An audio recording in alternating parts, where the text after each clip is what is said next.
All right, you want to jump right in here? Sure, let's do it. Okay, so we'll cover what we've explored first. So we have two different topics that we included in this newsletter. The first one is about walking and thinking, and then the second one is about the mortality of facts. Both pretty interesting. The first one, walking and thinking, I don't think is really news to anybody. It's just kind of providing a little bit of background and reasoning as to why thinking, or rather walking, helps improve thinking. It's good for body and mind. So there were some good articles that we read in the Wall Street Journal, in the New Yorker, and then there's a book called The Philosophy of Walking, and Farnham Street had a good write up of that. Jenna, was there really anything that stuck out to you on any of these? I think it just really hit close to home. And I think this is a good topic because it's important, but it also is really applicable to a lot of people. Where Colin and I both, like, individually and also together, we do it a lot too. There's a lot of times where we'll have meetings and talk about life in Palladian Park and other things, and we end up walking. We look at our watches and realize we've walked many miles.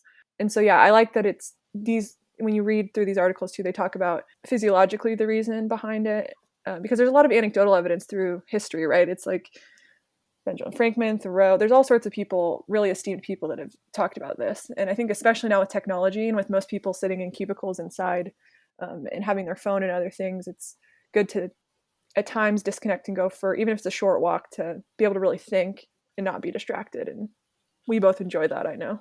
Yeah, and a lot of business leaders too have been promoting walking meetings and stuff like that, just because you get a lot more quality out of it. Sure, there are a lot of other things like distractions and stuff that can happen, especially if you're like in downtown New York or something versus a suburb where you're at a park. But there there are a lot of benefits to it as well. One thing that I did like that we read in the New Yorker article was the Thoreau quote, and I think it's just because he says "methinks" in it, which is, I mean, who says that anymore? But he says, "Methinks that the moment my legs begin to move, my thoughts begin to flow." And Mm-hmm. I don't know if it's quite the moment for me. It's usually like 2 to 5 minutes later, but completely different from just sitting around, where sometimes you need to sit around and just ruminate on something. But if you're really trying to get the creative thought juices flowing, get up and start moving. Yeah, get blood to the brain, get moving. Then also for me, they talked about this a little bit, but definitely depends on where you're walking to. And so for me, I'm a natural person. I like nature, and so I usually think a lot better when I'm like walking on a trail in the woods or through a meadow or something like that, as opposed to walking down like a city block. I think a lot of people are that way, just kind of the way that nature is. But conversely, there is a lot more energy in a city, a lot more things happening. And so that can be kind of energizing to some others who prefer that landscape. Yeah. I think you can't go wrong either way. Any walking is better than no walking, for your physical and mental health. But especially, yeah, I'm with you where I like the natural things. Also, the fact when you said I'm a natural person, like, I just liked picturing you, someone get like videotaping you or something, you'd be like, I'm natural, dang it. I knew what you meant, but it made me giggle. Picturing you yelling at someone being like, I'm natural, I promise. Or even like a hippie. Yeah. Yeah, totally. But yeah, I'm with you where we both like to be out in nature. It feels very two birds, one stone too, right? Of it just does wonders to be out among the trees and or whatever nature you prefer. And so if you can do that and get a little exercise and thinking done as well, I guess that could be counted as three birds, one stone. So all good things. Anything else on walking? I think we're good. I think that kind of covers it. All right. So the next one, facts are mortal. I don't know. You want to start with your thoughts on this one? Sure. Basically with this, it's like, as we all know, knowledge changes over time. You just look through history and you can see how much the facts and the knowledge of the day, some stay true throughout, but a lot of it over time becomes obsolete and things change, definitely in medicine, through all sorts of different things. But, through time, it's good to know that any quote unquote facts that are here now, while they're the best we know of as now, it's good to not be married to those facts. I think it comes down to the way I think about it, like, of understanding that facts are incredibly important tool, but it's the best we have now, and not to be married to that idea, not to hold on so tightly, right? Like, and center your whole way you view the world and everything around those so tightly, because at any point it can change or become obsolete or in a lot of different ways. And that's what science is always kind of doing. We talk about that a lot, right? Of like it's chipping away slowly but surely through experiments to try to understand the world better. So our facts are always on that journey and always are apt to change. And sometimes they, like you said, they're mortal and they actually die because we understand the world a little bit better. Hmm. Yeah. I kind of like how this guy. So all of our links in here are basically attributed to the same guy, Sam. And I'm sorry, I'm probably going to butcher his name, but Arbsman, Abrsman, something like that. I'm sorry, but Sorry, Sam. We like your work. sorry, Sam. Yeah, I'll just call him Sam. Um, a lot harder for me to screw that up. But so the first link that we had was a TED Talks that he gave actually here in Kansas City. Nice. And then this was also covered in the You're Not So Smart podcast, which is a really good podcast. And then Farnham Street had a write up on his book as well. And it talks about the half life of facts. And so it's kind of similar to, or the way that he describes it is nuclear elements. And I think it was uranium specifically that he was talking about. But so basically, the nuclear decay of elements is it's halved every so often. So whatever its half life is, if it's 10 years, then after 10 years, half of it will be gone. And then the next 10 years, half of that. So you'd be at 25% after 20 years in that case. And so he kind of applies that. He says, that's analogous to really how facts work. And so that's why he called this the half life of facts. And really, each atom in uranium does not abide by the half life rule. It's only when you have a significant quantity of those atoms is where you actually have the rule applying. And so it's kind of similar with facts, how you don't know which one is going to be proved wrong over a certain amount of time. However, if you can say that there's this group of facts in the medical industry, the health industry, then half of those will be proved incorrect over, I forget what the time frame was, but he had some different numbers for different industries, which was kind of fascinating too for the experiments that he was doing and looking at over how much things change. He did say how some fields are more open to this idea and they acknowledge it more than others. Kind of like in med school, they say half of the stuff that we're teaching you will be proved incorrect by the time you graduate. We just don't know what half. I don't know about you, but this wasn't something that I remember anybody ever saying in engineering school. It basically, the way that we know for airflow and gravity versus lateral structural systems are pretty much still the same. Electricity flows the same way. Yeah, the only thing I can really think is it's very it's almost like a light version of that. It's just like how the codes change and how ASHRAE and things like that, like they come out with new versions with updated numbers, so it kind of is adjacent. But yeah, it wasn't like half of this is going to be obsolete. It was more just things get updated slowly, so it's kind of on a much smaller scale is maybe the only way, but overall no. And it kind of fits with a lot of, I think, engineers and construction people. They're slower to adopt because we want to make sure that what we know works. And so sometimes it's not as much as open to that all the time, or it takes a little bit longer of proof, I think, because people's lives are in our hands. It's not quite the same as the medical field in terms of like it's just a different version. You know what I mean? Yeah, the medical field is more like on the frontier where they're That's the way of constantly saying it. churning for Yes. new stuff. Yeah. Yes. Whereas engineering and construction is a little bit more established and There's more of a hasn't template. needed, yeah, it hasn't needed to really reinvent itself as much as the medical industry has over the years. That's a great way of putting it. That's exactly what I meant to say, but you nailed it way better Hmm. than I did. But yeah, I think that the AEC industry he talks about, it does have a much longer half life effects as opposed to the medical field. If in med school they say that half the stuff that you learn is going to be overturned by the time you graduate, I know a lot of people in med school it takes a whole different amount of time per person, but really it's not that long in the grand scheme of things as opposed to, I forget I don't want to say what he said the AEC industry was because I'll probably be wrong, but it was a lot longer. Yeah, which makes sense too. The incentive, you would hope the people on the frontier is medicine that's like directly dealing with human lives and trying to elongate human lifespans and help treat people. It's like it makes sense that they would do that more than, in the AC industry, we already have such a good baseline and a template. Like you always want to keep improving on that, but it's not as, I would say, as vital, right? In terms of our buildings stand up. We don't have a huge problem of buildings falling down or other things. I mean, things happen, but overall, right, like we have a good template that works. And so it's not as big of a driver as when you're trying to hopefully cure cancer and cure all these diseases and help humanity. Glad to have the medical industry be more on the frontier in that regard. It's very important. Absolutely. Yeah. Okay. Should we move into the books? Let's do it. All right. Well, let's just go in order. So, the first one was one that I read. It's called Emotional Intelligence 2.0 by Travis Bradberry and Gene Greaves. It's a pretty short book. It's really easy to read. You can buzz through it in a day or two if you want. If you want to take a little more time to digest it, maybe a week. But regardless, it's pretty short and sweet. Really, the outline of it is they're talking about emotional intelligence, and they say that there's really two primary competencies when it comes to emotional intelligence skills. Personal ones, so that's internal to yourself, and then you have social ones, and so that's external. That's how you interact with other people.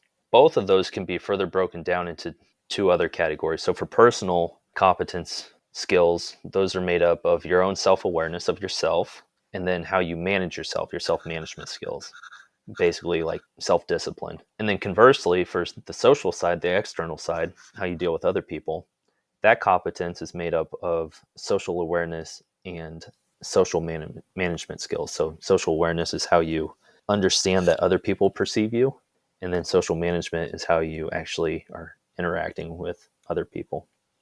So that's kind of how the book starts out, and then it kind of goes through each one. So it starts out with personal, then moves to social, and talks about major factors within each one. So overall, pretty basic, but good reminder on what's important and how to actually use those skills and improve them both for internally and externally too. Can I ask you a question, Colin?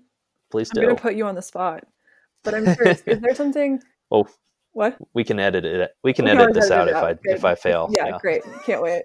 Uh, so, is there something like just off the top of your head that I won't necessarily say favorite, but something that stuck out or that you really enjoyed? And it can be kind of a niche little thing, but when you look back on the book, like, is there something that stands out or that right now that you're like, oh, that was great? And it can be big or small. Yeah, nothing's really coming to mind on the good stuff. Like I said, is really pretty basic. It's just a good reminder of things. Going back to the mental models that we were talking about and inverting, there were a couple parts that I didn't really like that much Oh, because it was a little bit too basic, and it was kind of like saying if something bad happens to you, don't immediately react, take a breath, step back, reassess, and you're like, okay, well, maybe I just had great parents, but I was told that since I was 2. So yeah. That's almost borderlining on like a no shit Sherlock kind of moment where you're like, I mean, mhm, yeah, maybe in the execution we don't always get that part right, but I think most people know. Hopefully, have a baseline of like, yeah, you can take a step back and take a deep breath.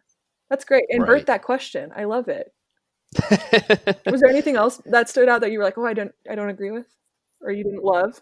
No, That's mainly it. that's the main one that I can remember that really stuck out. Cool. And that's a badge of honor. Colin and I were just talking about this like last week, maybe, of when you first start reading, it's good. It can be really easy, like to start with easier reads or more digestible reads just to get you in the habit and then moving forward. And hopefully, as you get more critical in your reading and the more you read and the more of really great writing that you read, you become more critical in a good way, in a constructive way. And so now if I read something though, and there's no point where I stop and question what's being said or like disagree or it makes me ponder, it almost feels like a waste. Because if I completely agree with everything the author says, to me, it feels like it's lacking depth or it's just something's lacking there. Because if you're saying, I think of anything of value and depth, there should hopefully be something that's contentious or in some way that is enough thought provoking that it makes me stop and take a deeper thought. So for us, that's kind of a badge of honor of reading something that it doesn't all have to Hmm. be roses and happiness. Yeah, and if you agree with everything that you're reading, it should be a red flag to you that you could be slipping into confirmation bias, which Great we'll point. be talking about in the future. Totally. That's a wonderful point. Awesome. Should we go to the Yep. next book? Yeah. Because we've both read this one. Yep. So you can start us off if you want. Ooh, okay. So the next book is Daring Greatly by Brene Brown. Colin has read this more recently than I, so don't judge me too harshly. But we're both a fan of Brene Brown's work. She's basically a researcher at, is it University of Houston? It's somewhere in Texas. Don't quote me on Yep. that. You're right. Okay. And she basically does qualitative research. And so she does research on vulnerability and shame. I think it started with a TED Talk, didn't it? For her. That kind of went That viral Yep. about vulnerability and how important it is. And so, in the evolution of her research, that kind of started with vulnerability. She went into Daring Greatly, which is basically all about how to live a life, and especially in life and in business, how to lead and live your life daring and being vulnerable with those around you. Do you have anything else to add? You might have a better synopsis than that. It's pretty general, but Yeah, no, I think that was good. This is definitely a longer book than the first one, but not long by any means. There are a couple parts in here. My only criticism is that a couple parts seem to be a little fluffy, in the words of one of my former English teachers. But overall, it was good. And really, I think the reason why she was doing that was to provide more examples for the reader to be able to better understand and internalize, which is a good goal to have. So really not a big criticism at all there. But she did have a few different quotes in there that were really good. One was where she's describing the difference between guilt and shame. love that. Yeah. And so guilt, she says, means that I did something bad. And shame means that you are bad. And so she says that guilt is just as powerful as shame, but its influence is positive, whereas shame is destructive. So that's a very important thing, I think, for a lot of people to internalize and use in their own lives, not just from this like academic perspective, which, although she is an academic, her writing is much more accessible than like stereotypical academia. But I think that even from like a sports perspective or something like that, if let's say you're a soccer player and you make a bad pass and the other team either gets a chance or they score off of it or something like that, doesn't mean you're a bad player. You made a bad pass. You made a mistake, and so you should be feeling guilt and not shame. If you're feeling shame, then that'll devolve into negative morale for yourself, and man, that's really hard to pull yourself out of. Whereas if you just say, I made a mistake, I did something bad, this isn't me, but I'm not perfect, I'm prone to these mistakes, then you much more likely to bounce back from it in a positive light. For sure. And she talks a lot about shame thrives in silence. It needs the secrecy and it grows like a petri dish where if you human connection and if you talk about it, you talk about the hard things and with other people, empathy, within empathy, shame can't survive. And it's a great way of saying like, yes, it's important to talk about the difficult things and to, change where it's easy to get pedantic, but we talk about a lot how words are important and they matter. And so it's important to distinguish between, even if you say, and I'm guilty of this all the time, of saying like, oh, I suck. You screw up something, whether it's like musically or when I play sports, like that was shitty. Like I'm bad. Like that sucked. I'm a shit player. I don't really mean that, but those words have power. And so it's a little distinction, but it's important to say, oh, that was a bad pass. That was a bad shot. That I played that song terribly. Not to say I'm a bad player, but it's like that has an impact on your brain. And it's like if you start training yourself to say it that way, you view it differently and you view yourself differently. And yeah, before her work, I didn't think about that explicitly, the difference between Mm-hmm. the two. I also like how she talks about going into the arena Yes. of life and like also when taking, which is like the perfect balance, right? Because some people say you shouldn't care what anyone thinks. It's like, well, no, I mean, we're a social species. That's a terrible strategy. I get their sentiment though, right? It's like a balance of you need to get feedback from people. That's important. That's what socialization is, but also you can drown in caring about everyone's opinions of you. And she always said, and she talks about, if you're not in the arena getting your ass kicked with me, like trying to do the best, being vulnerable in life, like I'm not going to take your feedback. And that's exactly it. It's about being selective, caring about the feedback people give you, but being selective with what people you listen to.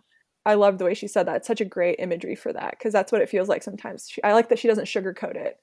She's like, if you're in the arena, you're going to get your ass kicked sometimes. That's just part of it, but that's part of being alive, and that shows you you're alive, and it's okay.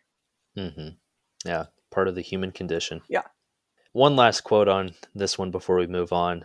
I think this is super important for a whole host of different people. So basically, humans are social creatures, and so social interactions are vitally important. And when those go wrong, people can get angry, people can get hurt. But so she talks about disengagement and the effects of disengagement and why that happens. And so she says we disengage to protect ourselves. We also disengage when we feel like the people who are leading us, so our boss, our teachers, our principal, clergy, parents, or politicians, aren't living up to their end of the social contract. Mm, And so I think this is super important for a whole host of people. I'm specifically thinking like certain business leaders, and if their coworkers are disengaging, could be because somebody isn't living up to their end of the social contract. Family members, friends, a whole host of different social dynamics come into play on this one. yeah, that's a good reminder. That one kind of hit me straight between the eyes. That like it's a good reminder for me too, because it can Hmm. be so easy to just be like, "F it to it all," or to say it's easier to just walk away at this time and not, deal with the issue and understand like, "Oh yeah, why am I disengaging? Why is that the reason?" So it's good for the bosses and other people, but also within yourself to be like, "Oh, I'm wanting to disengage right now." I really like that idea. They say like just be curious about everything, even the negative stuff, because it takes a lot of the sting out of it. Of being like, huh, I really like want to disengage right now. I wonder why. You just make it very much a question, and then you can like look at it and realize that usually that's exactly what it is, and help make a better decision and not just completely disengage because it's very easy to do. Hmm. So I'll let you take 1984 because you just read this and I read it in high school. So I remember the general concept, but not the finer points of it. So take it away. Awesome. Yeah. So 1984 by George Orwell. I first read this in high school too. I hadn't read it since. I remember though, it was one of the books I really, really enjoyed in high school, and thought it was great. And then now, most people here, it's one of those books I think a lot of people lie about having read, and they know like Big Brother's watching you. It's such a classic. It's really permeated into culture, like a lot of the things they talk about. But upon this new reading, I was quite blown away by it and the timelessness of it because it's just still so relevant, and George Orwell is just so prescient about the human condition and about totalitarian states, and it's the perfect type of dystopian novel where it's just a step away. It's not hard to imagine us going down the road into it. So basically, it's a society and it's Big Brother runs everything, and Big Brother's always watching you. There's screens in your room. They're listening to you, and anything that is not normal is taken away. And so people are basically convert people and then they take them away, convert them, and then kill them. And so it's very much mirroring a lot of the things that happened in the 20th century in that way. And they say, oh, is it on here? I should remember it now. There's like three slogans, and it's basically very much like contradictory thinking, and they call it double think. And it's a way to basically, oh yeah, war is peace, freedom is slavery, and ignorance is strength. And they so ingrained with propaganda and everything that those three things become the truth of this society. And they basically rewrite all of history. So they go in and they're at war with one country, and they've always been at war with that country. And then if they switch over, all the history books are rewritten to take out that they were ever at war with this other country. So it's basically saying that they basically say like he who controls the past controls the present. He who controls the present controls the future. And that feels quite stark right now. And when I first heard that, it really reminded me kind of the Civil War because, yeah, technically the North won, but the South, in a lot of ways, with a lot of their rhetoric and things that were in their history books, they spun it a lot to put Confederate soldiers as heroes and to teach young kids that for years. So they really understood that narrative matters, that history, the way we teach history matters, and that bias can permeate that and they can put that narrative in. It's kind of tangent way of thinking about it, but yeah, it basically it's quite a frightening tale about what happens when we start to worship the state, when the state takes over and gets power and doesn't value the individual at all. So it was quite good. Do you remember anything from your high school read that stuck out? I'm curious. It's been a long time. Yeah, just the general concept of it. But I do have the book in my room, so it's probably going to find its way on my reading list pretty soon. Ooh, yeah, yeah. And some of the quotes that stuck out, there's a lot of them, and a lot of these are quoted a lot because they're very good. But at one point, he says, "Perhaps one did not want to be loved so much as understood." And I Hmm. remember that hit me. I was like, "That dang." Damn straight. That's pretty spot on with humans. And then, oh, I really like this one where it's like the choice for mankind lies between freedom and happiness. And for the great bulk of humankind, happiness is better. And I like that because the idea of freedom, it's very much a buzzword now. In a lot of ways, it's great, but it's something that's not easy to attain. You has to be fought for. And like anything, you need a balance of it, right? Because total freedom is being by oneself. Because to be in any society with people, you give up some of your personal freedom, your individuality. Hopefully not too much, but in some ways you have to give up some of that. So ultimate freedom is not good because you're alone. And humans aren't meant to be alone. Most, you go crazy. So it's like balance, as we say, balance of all things. But I like that idea of in America we really value freedom, and I think that's a beautiful thing. But understanding that it's never was claimed to be easy, and the fight is ongoing for it, and that it's an important thing to strive for. But how a lot of people, the bulk of mankind, happiness is better. Especially now, a lot of people say, like, what's your goal in life? To be happy.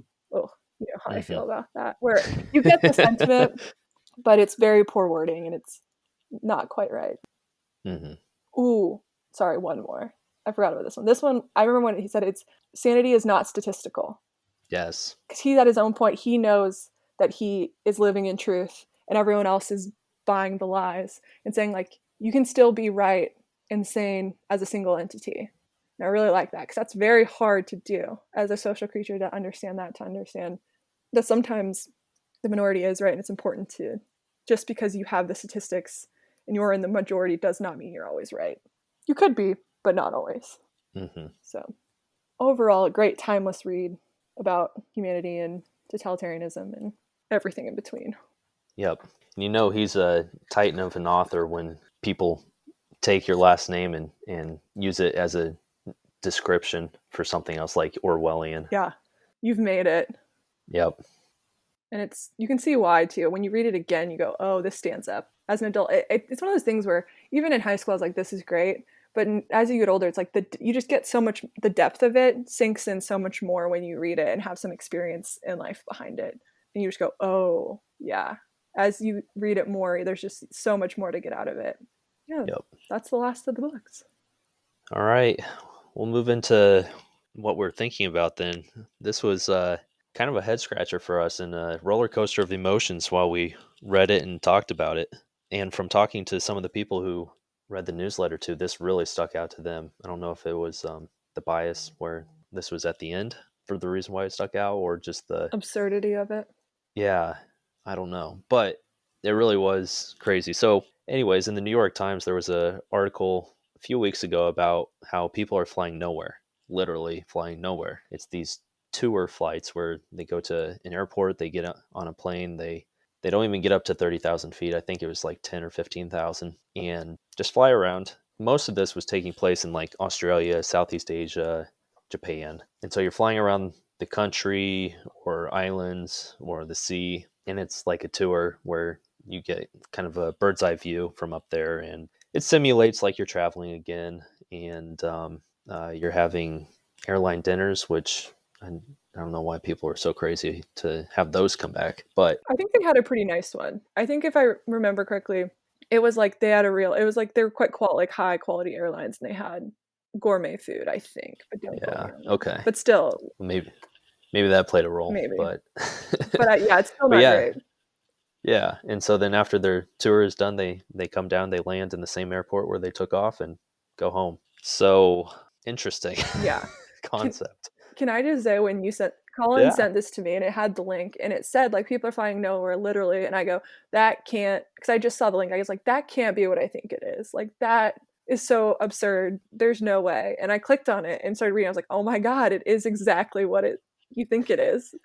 And I was like giggling and just confused reading it because it, like you said, it was such a journey. We both kind of went on a roller coaster reading it because it was just like, it feels like we're in the Twilight Zone on your first thinking. Yeah. Then we did deeper thinking and you understand, but it was quite a fun first read.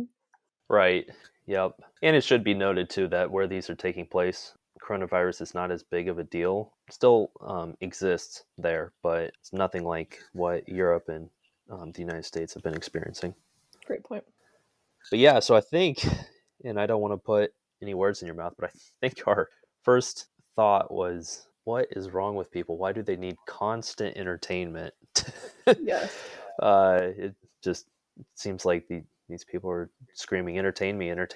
And the airlines who are not flying, obviously, because of coronavirus and stuff, kind of created this adaptation to where they could provide some kind of service where people could enjoy being up in the air again.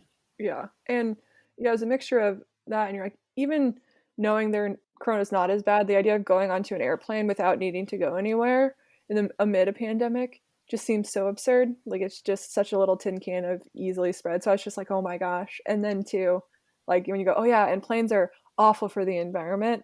And it's one thing if you're Hmm. actually going somewhere, we still need to contend with that even. But then when you're now talking about like literally just joyriding, and I understand there are real ramifications, mental health issues that come with a pandemic and being shut in. And sure, I'm not trying to belittle that, but my first thought was you're just like, and the environmental impacts just for a joyride. It just was the first. We both were just kind of a little incredulous at first. Right. Yeah. Yeah.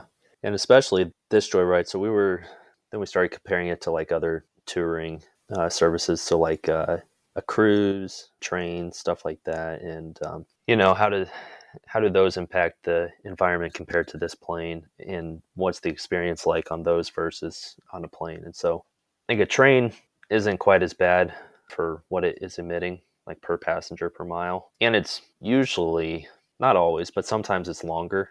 It'd be like a cross country thing. And really, you don't come back to the same spot. You go cross country and then you come back. So that's usually like over a few days, maybe a week. The plane ride is the same day, probably like 3 to 6 hours, depending on what flight you take.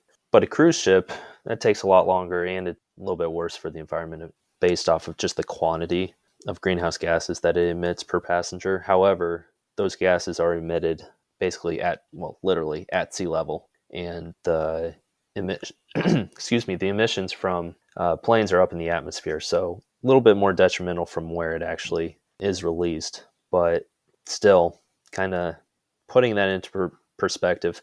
And we also wondered too about how, like when cruises first came out, and this isn't quite applicable because boats have been around forever and people have taken trips on boats for ages. Trains are a little bit newer, but still they've been around longer than planes have. But with each introduction of new entertainment options, surely a bunch of people kind of look at it in disbelief and are kind of like, man, why do we need that?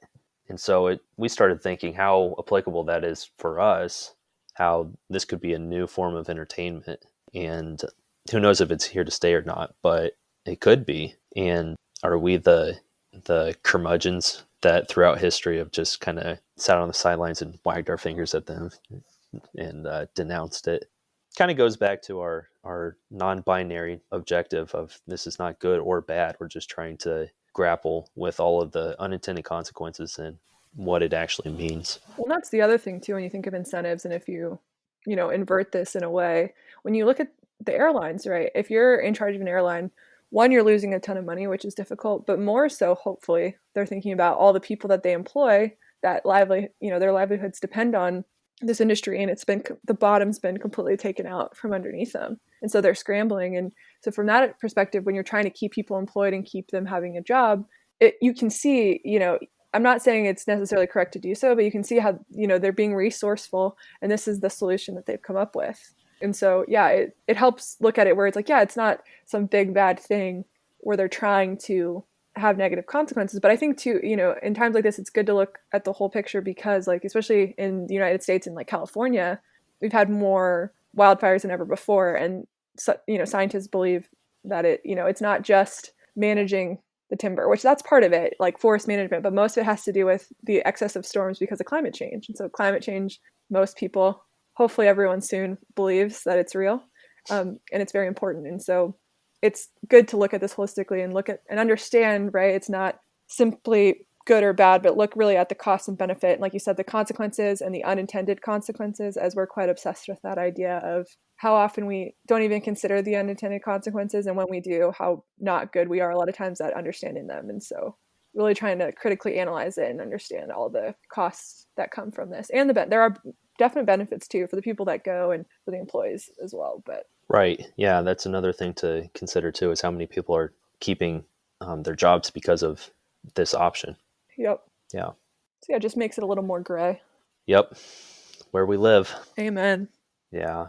And so then I should also note that just reading in the Wall Street Journal, this came out after our newsletter, so didn't make it in there. But Wall Street Journal reported on Singapore Airlines, who they're actually not flying because of environmental backlash. And instead, are keeping a lot of their fleet grounded and it's out on the tarmac, and they're having ground-oriented entertainment options. So you can take a tour of the plane, learn about the construction and electronics and how planes work, the aerodynamics of it. You can meet and talk to a pilot. They can explain their job to you and basically everything that goes into it. And then also you can go into the aircraft itself, sit in a seat. You're not leaving. You're not moving. You're staying on the tarmac, but you're being served dinner and drinks. They said that it's completely sold out. It started around $50 a ticket. You could get a private suite in first class for a few hundred. I forget the exact price, but sold out very quickly, and there's a waiting list. So people are itching to get out and do something. Yeah. Well, and especially the first part of that is it's quite brilliant. I think it's when we talked about it, I was like, gosh, that's so resourceful, right? You have all these people and these expertise and something like that too, where it really takes away a lot of the environmental issues and stuff. It's like there's a lot of, fellow nerds like you and I that stuff is cool. And if you have the money and to be able to support those industries, you'd want to anyways. And it's like such a cool access because you're like, yeah, you have these assets of these planes that you can't use how they normally are, or at least they're getting used a lot less. And so it's quite great thinking. Humans, we can be real adaptable and real great at times, real resourceful. For sure. Well, with that, I think that wraps up our newsletter. I want to thank everyone for joining us, and keep an eye out for your inbox on the first Saturday of every month, where we come out with a new newsletter, and then we follow that up with a podcast talking about what we've written and what we've explored. So Yeah, and all of our blog posts will be on palladiumpark.com. Feel free to check us out. You can also sign up for the newsletter there. please do. And you should also see us on social media too, where we'll be kind of bridging the gap in between the newsletters and podcast episodes. So you can follow us there as well. So again, thanks for listening, and we will see you next time.